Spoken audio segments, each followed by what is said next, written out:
Middle Island, Australia. A place that was once a fortress for more than 800 penguins suddenly became a devastated wasteland after only a few nights. In 2005, conservationists were stunned to discover that the population had almost been wiped out, with only 4 individuals left alive. The scene was full of brutal traces, but the strange thing was that the attacker did not eat its prey. It killed hundreds of individuals and then left. The government mobilized every modern technology it had, from laser traps to infrared sniper teams, but still could not control this clever invasive species. Just as the island was predicted to collapse, a farmer brought 2 livestock guardian dogs onto the island as a protective force. And as soon as their large footprints appeared on the sand, a biological miracle immediately happened. An invisible psychological wall stopped the chain of attacks, opening the way for a miraculous recovery that astonished scientists. But what invasive species created this event? And why did an ecological fortress that had lasted for centuries collapse after only a few nights? The penguin population on Middle Island, off the coast of Warrnambool in the state of Victoria, once reached a historic peak of more than 800 individuals during its golden age. Middle Island had perfectly isolated terrain, turning it into a breeding paradise for the little penguin, Udiptula minor, the smallest penguin species in the world. With a modest height of only 30 centimeters and a weight of less than 1 kilogram, they spend most of their time swimming and foraging in the ocean, returning to shore only at night to avoid threats from aerial predators. For hundreds of years, they safely hid inside underground burrows beneath the sand and shrubs. Then an invasive predator appeared and shattered this centuries-old ecological structure, the red fox, Vulpes vulpes. Introduced to Australia more than a century ago for recreational hunting, red foxes quickly multiplied and became an invasive species, putting enormous pressure on native wildlife. At Warrnambool, ocean currents and sand buildup created a shallow strip of water connecting the mainland to Middle Island. Taking advantage of record-low tides, clever foxes learned how to swim across the narrow current and enter the penguins' territory. The tiny penguins with almost no defensive instinct against a land-based predator lost the ability to resist. Red foxes possess surplus-killing behavior. They attack far more than they need for food storage, causing the penguin population to collapse at an unimaginable speed. From the very beginning, this ecological war was completely asymmetrical. But the statistics that followed were what truly sounded the highest alarm, forcing scientists to face a brutal reality. In 2005, Ecological survey data delivered a shocking result: only 4 penguins survived across the entire island. From 800 down to 4, the Middle Island ecosystem officially fell into critical danger and was predicted to become completely empty of penguins by the next breeding season. Authorities and conservation teams immediately deployed every advanced technical measure available. Infrared cameras were installed, high-tech cage traps were placed along pathways, biological bait was used, and even sharpshooters were assigned to patrol the shoreline at night. The result was a perfect 0.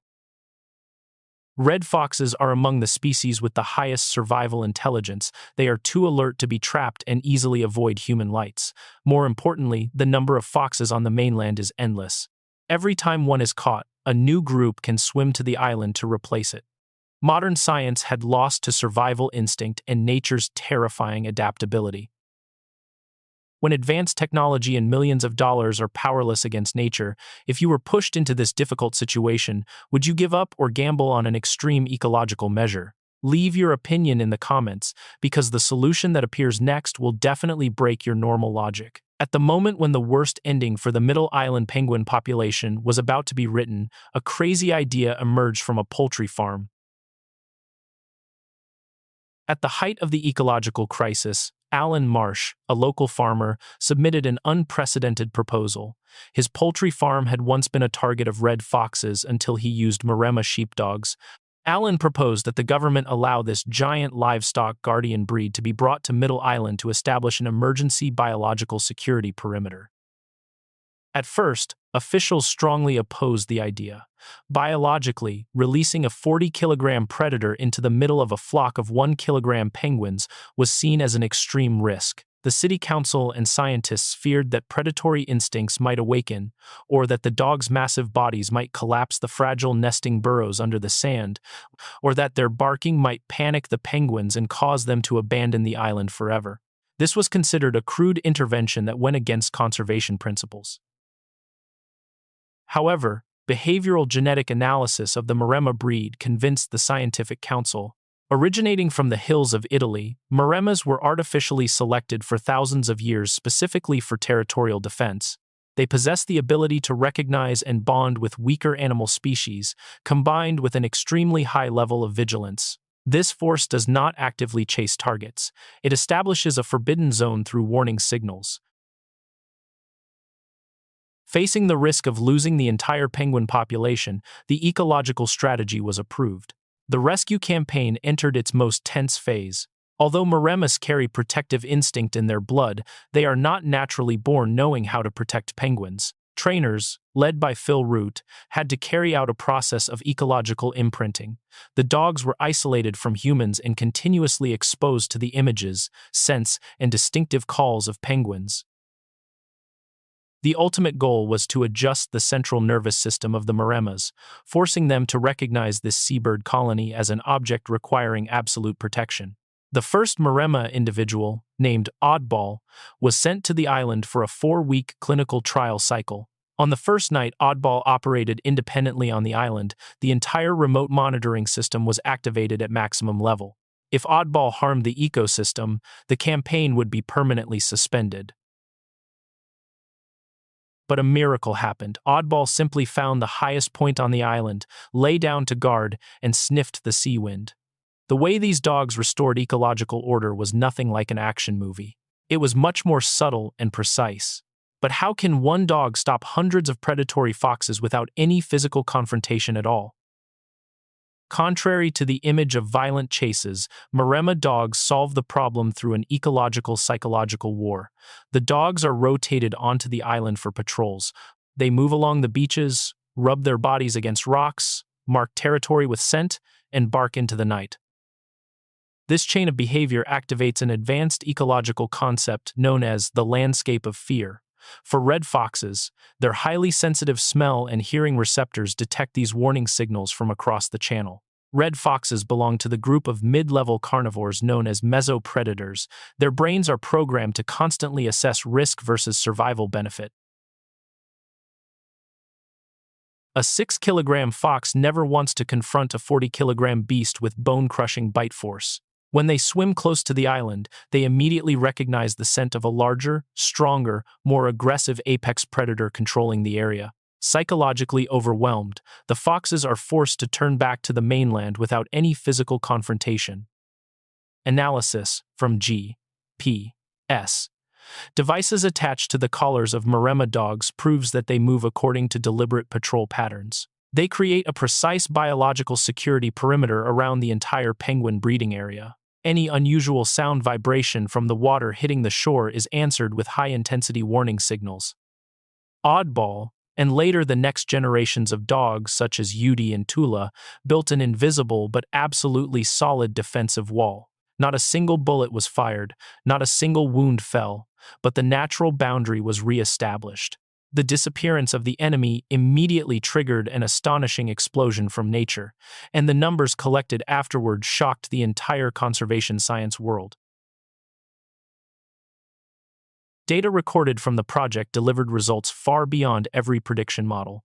From the very first night the Maremma dogs were deployed, the number of foxes entering the island suddenly dropped to 0. Over many years, not a single fox-related loss was recorded. With no pressure from predators, the little penguin population began recovering at a miraculous speed. The research team used microchip technology implanted under the skin to systematize data on the number of individuals coming ashore each night. The young individuals that survived completed their growth cycle, went out to the ocean, and returned to this exact location to reproduce. From only 4 exhausted individuals at the most severe stage of decline, the population expanded to 130 individuals in just 1 decade and quickly broke past 200 individuals in later breeding seasons. The boom in the penguin population functioned like a giant nutrient pump for the entire island.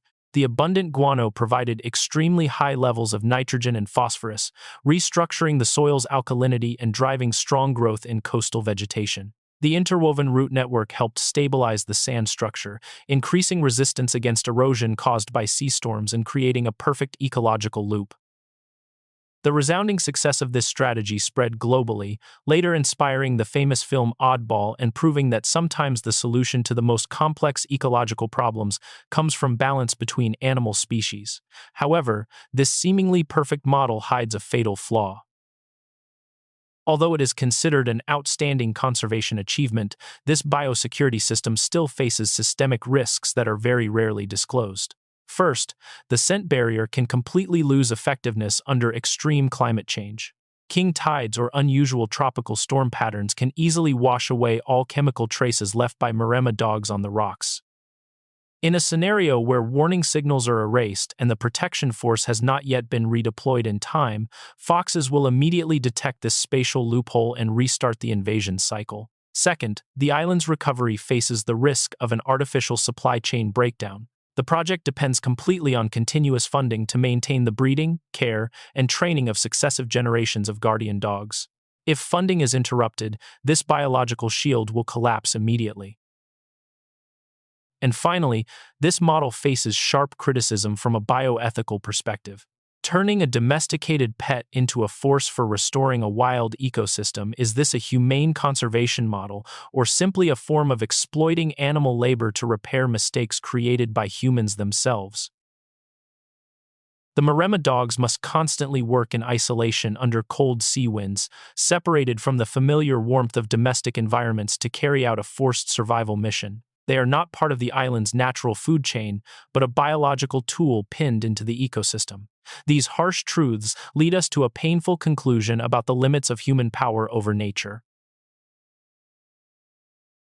The Maremma Dog Campaign on Middle Island has redefined international conservation protocols using biological barriers brings far greater efficiency than chemical cleansing or armed removal efforts. Many conservation areas around the world are now transferring and applying this ecological risk control technology. However, total dependence on an artificial protection force creates a major paradox for long-term sustainability.